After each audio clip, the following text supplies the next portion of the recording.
Hi everyone, Lisa Haven here. Well, DARPA, an agency of the United States Department of Defense, has just released a bombshell on the American people in which they are talking about and actually started the process of creating sea creatures that they can genetically modify, kind of a Nephilim style or alien style creature in our ocean that can aid the military against our enemies, against those who are against America, if you will. Now, while that sounds all wonderful from the start, the problem is, could something like that have serious repercussions in our oceans when we take animals and change and modify them in certain ways to benefit the military, if you will? Is this something we should be messing with in the first place?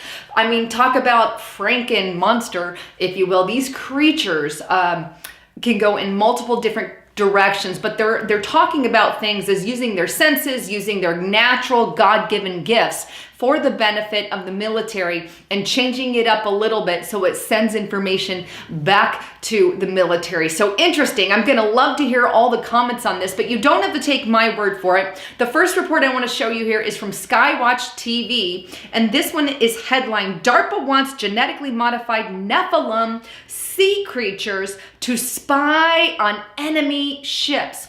Now, the report goes on to detail that the U.S. military wants to enlist fish and other sea life to help it track enemy submarines at sea. The Persistent Aquatic Living Sensors, or also known as PALS program, could also modify existing species to make them better underwater spies, an effort that would face stiff opposition from environmental groups. Equally worrying, DARPA proposes to modify some species in order to optimize their senses for detecting man-made objects. The resulting breeds would essentially be genetically modified organisms and could disrupt or even collapse the existing ecosystem. That's a bit of a problem. Adams said DARPA would create and test modified species strictly in, quote, contained biosecure facilities. But to actually deploy these modified species, the military would have to release them into the wild where they could drive out, out-eat, or outbreed any unmodified species. That's a bit terrifying.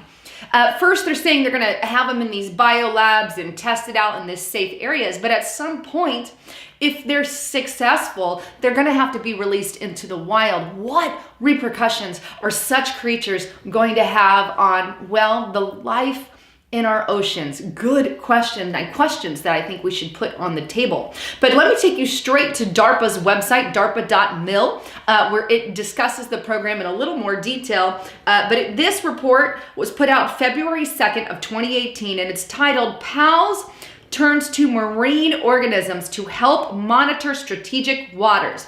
And the subtitle there is Highly Adaptable Sea Life Could Help U.S. Military Detect Adversary Activity Over Large Areas. Now, that report goes on to detail that the Persistent Aquatic Living Sensors, or PALS program, is led by Lori Adornato, who will study natural and modified organisms to determine which ones could best support the sensor systems that detect the movement in manned and unmanned underwater vehicles.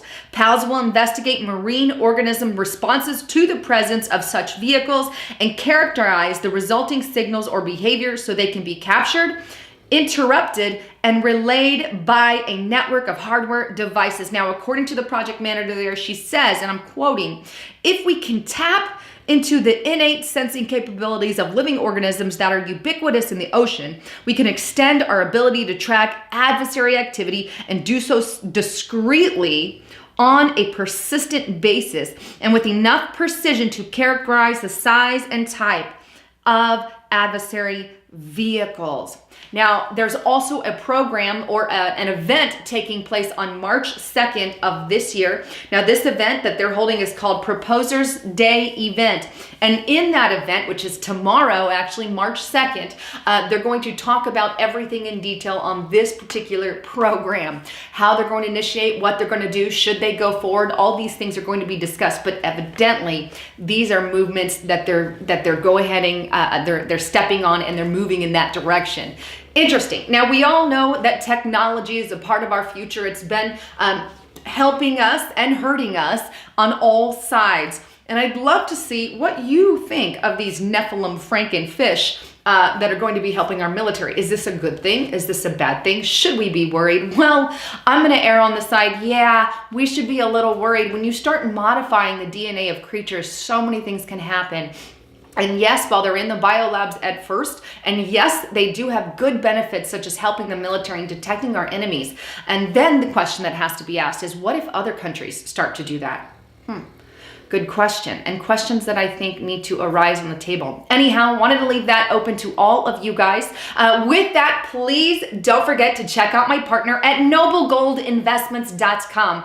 Please make sure you guys are stocked with gold and silver. You need food, you need water, but you also need gold and silver.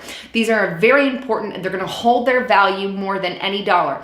And one of the biggest fears of the elite, by the way, those who are moving and packing to New Zealand, what's their biggest fear of why they move?